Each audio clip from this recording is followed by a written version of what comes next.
Welcome to Jayanthi's kitchen.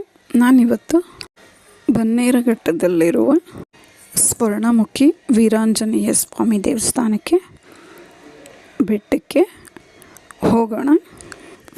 ಬೆಟ್ಟದ ಕೆಳಗಡೆ ವೆಂಕಟೇಶ್ವರ ಸ್ವಾಮಿ ದೇವಸ್ಥಾನ ಇದೆ. ಇದೇ ರೀತಿ ಬೆಟ್ಟ ಹತ್ಕೊಂಡು ಸ್ವಲ್ಪ ಮೇಲೆ ಹೋದರೆ ನರಸಿಂಹಸ್ವಾಮಿ ದೇವಸ್ಥಾನ ಇದೆ.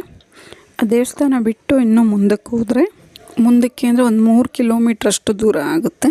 ಈ ರೀತಿ ಈ ಕಾಡು ಒಳಗಡೆ ಹೋಗಬೇಕು, ದಾರಿ ಇದೆ. ಇದು ನರಸಿಂಹಸ್ವಾಮಿ ದೇವಸ್ಥಾನ. ಇದನ್ನು ಬಿಟ್ಟು ಹೀಗೆ ಮುಂದಕ್ಕೆ ಹೋಗ್ತಾ ಇದ್ದರೆ